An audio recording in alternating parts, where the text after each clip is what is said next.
नमस्कार, मैं अशोक कुमार पांडे और स्वागत है आपका द क्रेडिबल न्यूज पर। टीसीएच पर मैं तो लगातार बोलता ही हूं। जो लोग द क्रेडिबल न्यूज भी देखते हैं उनको पता है कि शालिनी लगातार शोज करती हैं, लेकिन हमारी कोशिश रहती है कि कुछ ऐसे मुद्दे जिन पर कभी बात नहीं होती है, जिन पे जानकार लोगों की बहुत कमी है, उन पर भी बात की जाए। और इसीलिए आप देख रहे होंगे कि हमारे चैनल पर डॉक्टर पीएस वोरा लगातार इकोनॉमिक इश्यूज पर, आर्थिक विषयों पर बात कर रहे हैं। देखिए, होता क्या है, योगी ने यह कहा, मोदी ने यह कहा, राहुल गांधी ने यह कहा, या फिर ट्रंप ने यह कहा, खामनेई ने यह कहा, नेशनल इंटरनेशनल पॉलिटिक्स तो डिस्कस होती ही रहती है। लेकिन इन सब पॉलिटिक्स के पीछे सबसे बड़ा खेल होता है रुपया का, पैसा का। पैसे से यह सब तय होता है। सामने जो नेता बहुत बड़ी बड़ी बातें करता रहता है, वो पीछे ऐसी डील करके आ जाता है जो देश के लिए बेहद खतरनाक होती है। टैरिफ का मामला आपने देखा ही कि कैसे ट्रंप ने सारी दुनिया में टैरिफ को हथियार बना लिया है। ईरान की बात की जाए तो सबसे बड़ा मामला क्या है? ईरान के ऊपर ऐसे ऐसे सैंक्शन लगाए गए हैं कि ईरान चाहे भी तो अपनी इकॉनमी संभाल नहीं पा रहा है। इसलिए मेरा मानना है कि इकॉनमी को समझना, अर्थव्यवस्था को समझना भी पॉलिटिक्स को समझने की तरह जरूरी है। डॉक्टर पीएस वोरा अलग अलग इकोनॉमिक इश्यूज पर लगातार बात कर रहे हैं।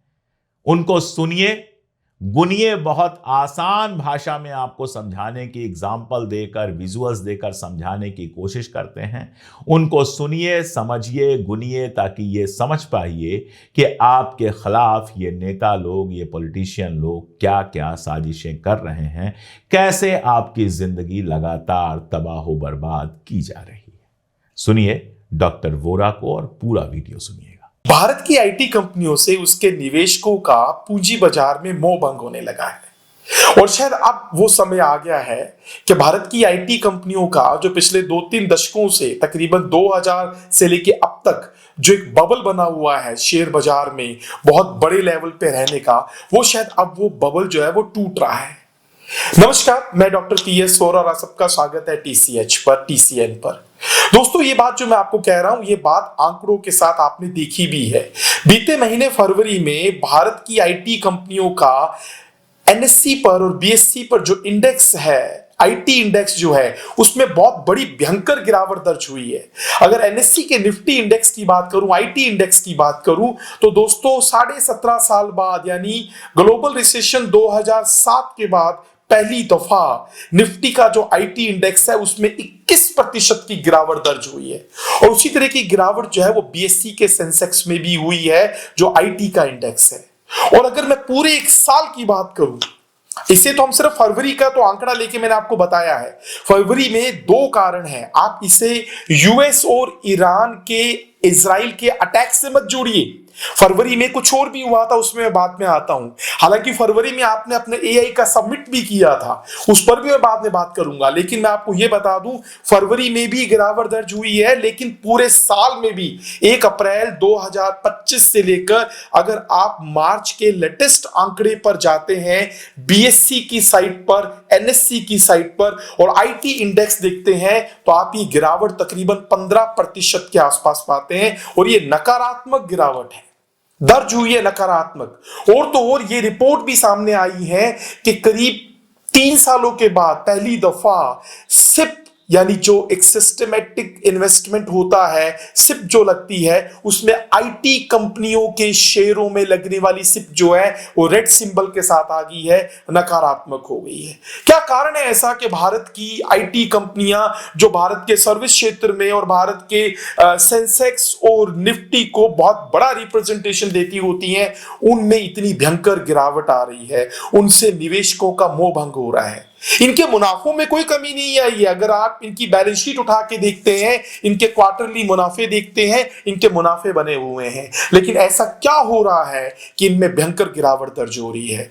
दोस्तों, वास्तविक कारण यह है कि एआई का जो बहुत बढ़ता चलन आ गया है, एआई की जो बहुत ज्यादा बात होनी शुरू हो गई है, उस बात को निवेशकों ने इस तरीके से लिया है कि भारत की आईटी कंपनियां एआई के साथ बहुत ज्यादा सरवाइव नहीं कर पाएंगी। भारत की आईटी कंपनियों को एआई के चलते आने वाले समय में घाटा होगा, और उस घाटे के अंदेशे को अभी भारत के निवेशकों ने, भारत की आईटी कंपनियों में निवेशकों ने भांप लिया है और उससे एग्जिट करना शुरू कर दिया है। क्या ये गलत है या सही है, इस बात को आप इस वीडियो में मेरी आने वाली बात के साथ समझने की कोशिश करिएगा। दोस्तों, भारत की जो आईटी कंपनी है, जो Y2K की प्रॉब्लम के साथ जिनका चलन बढ़ा था, याद होगा वर्ष 2000 के आसपास जब कंप्यूटर में Y2K की प्रॉब्लम आई थी, तो वो उसको सॉल्व करने का श्रेय कोबाल लैंग्वेज के थ्रू भारत के आईटी प्रोफेशनल्स को जाता है। यानी भारत के आईटी प्रोफेशनल्स ने तब से विश्व की बड़ी कंपनियों को या बड़े वेंडर्स को, जिसमें अमेरिका का बाजार है, यूरोप का बाजार है, उनकी आईटी से संबंधित प्रॉब्लम को सॉल्व करने के लिए सर्विसेज देनी शुरू की। आज भी भारत की आईटी कंपनियां जो हैं वो प्रोडक्ट्स नहीं बनाती हैं, गिनी चुनी आईटी कंपनीज हैं जो प्रोडक्ट्स बना रही हैं टेक से संबंधित। बाकी मेजॉरिटी में जो भारत की आईटी कंपनीज हैं वो सर्विसेज में काम करती हैं, और इस बात की चर्चा बहुत बड़े स्तर पर है और इसके डेटा भी उपलब्ध होने लग गए हैं, एविडेंसेस भी आ गए हैं कि जिस तरीके से एआई आ रही है और एआई का प्रचलन जब आगे खूब बढ़ेगा तो क्या होगा, भारत की आईटी सर्विसेज जो भारत के युवाओं से काम करवाती हैं, वो काम निचले स्तर पर युवाओं की जगह कौन करने लग जाएगा, वो मशीनीकृत हो जाएगा, वो एआई के थ्रू होगा। इस बात को आप कहीं पे भी पढ़ सकते हैं, गूगल पे देख सकते हैं कि एआई कैसे युवाओं का रोजगार खाएगी। जो कोडिंग का काम होता है, जो निचले स्तर पर होता है, वो काम कोडिंग का पूर्णतः मशीनीकृत हो जाएगा। अब जरा समझिए इससे घाटा कैसे होगा। भारत की जो आईटी कंपनी है वो करती क्या है, मैंने बताया वो सर्विसेज देती हैं। वो सर्विसेज किस में देती हैं, वो ऐप के मेंटेनेंस की सर्विस देती हैं, ऐप के बनाने की सर्विस देती हैं, वो बीपीयूज में सर्विसेज देती हैं, वो ER&D में सर्विसेज देती हैं। और वो जो सर्विसेज देती हैं और उसमें क्या होता है, जो भारत का जो युवा है, जो आईटी युवा है, टेक के थ्रू वो ग्रेजुएट हुआ है, जो उसको वो घंटों के बेसिस पे उनका वेजेस का बिल बनता है। और चूंकि भारत का जो युवा है वो कंपैरेटिवली पूरे वर्ल्ड में आईटी सेक्टर के अंतर्गत उसकी जो सैलरी है वो सबसे कम पड़ती है, और उसी कारण भारत की कंपनियां वेजेस के बिल बनाकर आर के बेसिस पे अमेरिका के मार्केट से, यूरोप के मार्केट से कमाई करती हैं। एक बिल बनाती हैं, बिल बना के प्रोड्यूस करती हैं और उसी बिल का उन्हें पेमेंट मिलता है, और उसी पेमेंट का एक हिस्सा भारत के युवाओं को आर के बेसिस पे वेतन के रूप में मिलता है। और अब चूंकि अब एआई आ जाएगी तो चाहे वो अमेरिका का वेंडर है, चाहे यूरोप का वेंडर है, उसे ये पता है कि वो काम युवाओं के बजाय, श्रम के बजाय, ह्यूमन रिसोर्स के बजाय वो मशीन से कराया जा सकता है। तो डेफिनेटली आने वाले समय में भारत की कंपनियों का जो लेबर का जो बिल है, जो उनकी एम्प्लॉइज का जो वेजेस बिल है, वो अब कम हो जाएगा। वो जब कम होगा तो उनका खुद की आय कम होगी, और उनकी जब खुद की आय कम होगी तो उसी में से कम हिस्सा युवाओं को मिलेगा।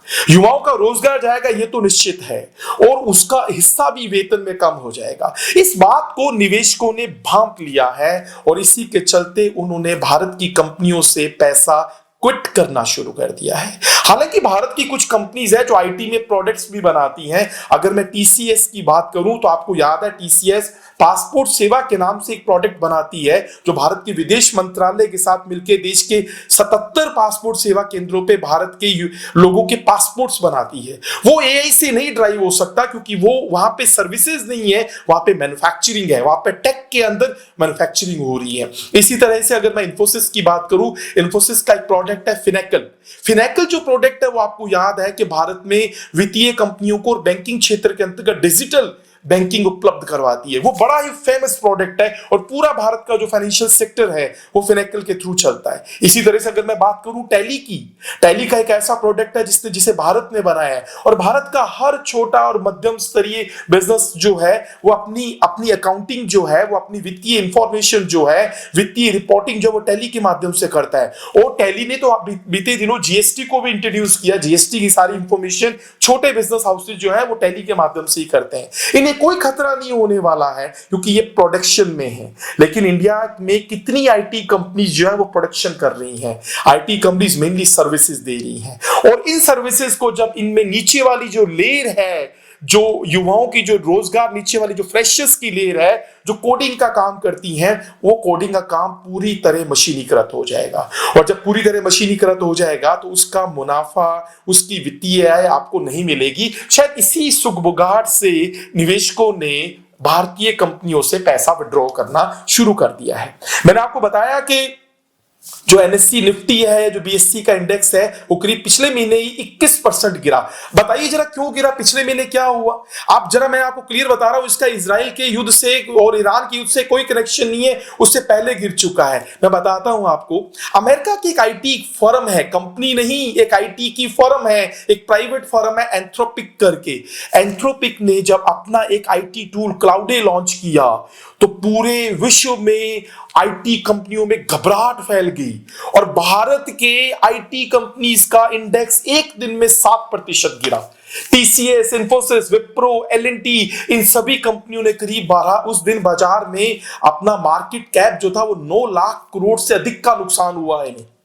मात्र एक दिन में इनके साथ ये कंडीशन हुई। अमेरिका की कंपनियों में भी घबराहट हुई। लेकिन कहने का मतलब यह है कि एक एआई की कंपनी, एक एआई की फर्म सिर्फ अगर अपना कोई प्रोडक्ट लॉन्च करती है और कंपनियां इस चीज से घबराने लग जाती हैं क्योंकि उन्हें पता है एआई में उनका इनोवेशन है ही नहीं।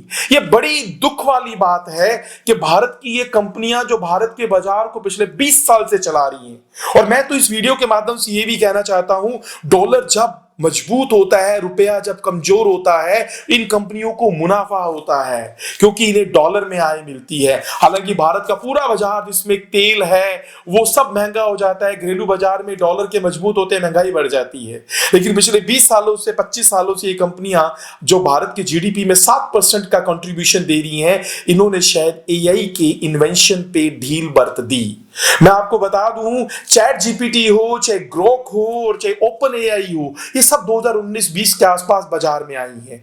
और जब ये कंपनियां खुद आज बड़ी बड़ी हैरतअंगेज हैं, जब आप चैट जीपीटी के चेयरमैन का इंटरव्यू आप सुनते हैं तो वो कहता है कि मैं खुद बहुत हैरतअंगेज हूं कि मेरे इतना क्लाइंट बन गया। यानी इन कंपनियों को जब इस तरीके का अंदेशा नहीं था कि हमारा इतना क्लाइंटल हमें मिल जाएगा, तो बात यह है कि इन हमारी भारत की टेक कंपनियों ने इस बात का अंदेशा क्यों नहीं किया कि एआई का इतना क्लाइंटल अवेलेबल है। एक सुगबुगाहट ये भी है कि 2016 में इंफोसिस के प्लेटफॉर्म पर इस बात की चर्चा हुई थी, इंफोसिस के अंदर बोर्ड रूम में, कि हमें एआई पे बहुत जल्दी काम कर देना चाहिए। तब के सीईओ विशाल सिक्का ने इस बात को उठाया था, लेकिन इंफोसिस ने शायद उसे एक्सेप्ट नहीं किया और वो अपने टेक्निकल प्रोडक्शंस की तरफ या सर्विसेज की तरफ ही बढ़ते रहे। और आज उन्हें एक चोट मिलने वाली है एआई की उन फॉर्म से जो पिछले 10, 15, 20 सालों में लगातार शोध कर रही है, रिसर्च कर रही है।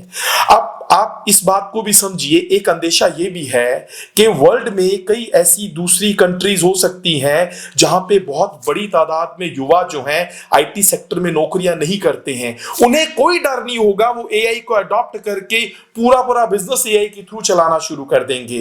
लेकिन भारत में अगर आज ये कंपनियां एआई को इतनी वैल्यू देंगी तो भी डेफिनेटली उसकी मार तो रोजगार पर पड़ेगी।